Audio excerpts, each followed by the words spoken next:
Jangan mikir sapi warna biru ya. Keluar di kepalamu. Karena lebih mudah pakai otak monyet daripada pakai otak manusia.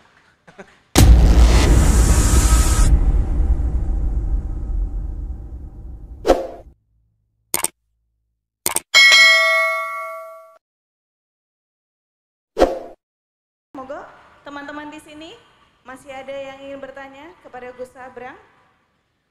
Mas, tadi kayak nengok-nengok tuh mau nyari mic-nya mana ya? Aku mau ngomong gitu. Ayo cah nom-nom, gasur wae mumpungane. Assalamualaikum warahmatullahi wabarakatuh. Salam teng Pocimayah Tegal Gus. Kalau pendetakan kata hati itu gimana Gus? Cara membedakan kata hati dengan nafsu atau emosi, terkadang kita merasa bingung dalam menentukan jalan hidup. Bagaimana cara agar kita tertata jalan sesuai kata hati, bukan hawa nafsu, lebih kurangnya kayak mengontrol diri, Gus. Nah, terima kasih. Kata hati ya, ini nggak mudah nih. Karena gini, setelah pemahaman saya, kata hati itu selalu berbicara.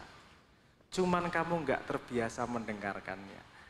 Suara otak itu biasanya lebih keras daripada suara hati. Dan suara otak itu kalimat.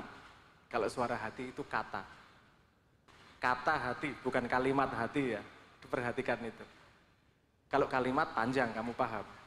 Kalau kata itu cuma satu kata. Kadang-kadang, hei, ngono tok. Bingung toh kan. Hei, ini ngopo? Ojo, mangkat. Paling gitu tok. Itu kata hati. Dan dia biasanya nggak mau ngulang. Dia ngomong sekali karena kewajiban dia adalah mengatakan padamu. Urusanmu nggak mendengarkan, kamu sendiri yang kena akibatnya. Kalau nafsu biasanya dorong-dorong terus. Ngingetin kamu terus. Enak loh, enak loh, enak loh, enak loh, neror kamu terus. Mungkin tidak mudah membedakan di situ, tapi seperti semua hal yang tidak mudah kalau dilatih lama-lama bisa menjadi lebih mudah, kan gitu. Jadi untuk menghalangi, maksudnya bukan menghalangi ya, mengontrol hawa nafsu, itu coba melihat ke depan. Kalau kamu melakukan ini, bahayanya di mana ya? Biasanya nafsu itu membawa kita untuk tidak berpikir masa depan, tapi untuk kenikmatan saat itu. Untuk kepuasan saat itu, tapi nggak mikir ke belakang. Nah kalau kamu mikir ke belakang akibat dari perbuatanmu, kamu akan berpikir kemudian. Kamu akan bisa membedakan wajahnya. Oh, ternyata ini tau gitu. Nggak mudah mendengarkan kata hati. Makanya wong kon wiritan. Kenapa orang wiritan? Karena otaknya monyetnya. Ini otak yang monyet ini. Itu nggak susah banget dikontrol. Memang sebutannya otak monyet. Saya kasih contoh. Jangan mikir sapi kakinya 3. Jangan mikir sapi kakinya 3. Keluar nggak di kepalamu? Kaki kepala sapi kaki 3. Keluar di kepalamu. Saya ngomong jangan mikir loh. Jangan mikir sapi warna biru ya. Keluar di kepalamu. Itu sifat otak monyet. Dia keluar tanpa bisa kamu kontrol. Makanya kalau wiritan, itu otakmu dikunci pada wiritannya. Gak mikir yang lain kecuali wiritan dan jumlahnya, biasanya seperti itu. Kenapa? Agar hatimu punya kesempatan untuk berbicara. Otaknya gak ganggu, otak monyetnya. Yang paling perlu diperhatikan otak monyet. Yang bikin overthinking itu otak monyet. Ngomong terus, gak iso meneng otak monyet gue. Contohnya tadi itu. Dan otak monyet itu gampang dibohongin. Sangat mudah dibohongin. Iya, saya kasih contoh apa ya? Lampu. Ini ngambil listrik enggak?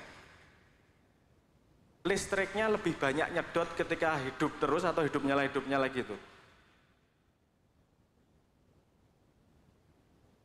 Hah? Lebih banyak nyedot mana? Hah? Hidup nyala. Ini otak monyet yang berpikir kayak gitu tuh. Karena hidup terus sama hidup nyala itu nyedot listriknya sama aja. Kalau hidup terus sama hidup mati baru beda.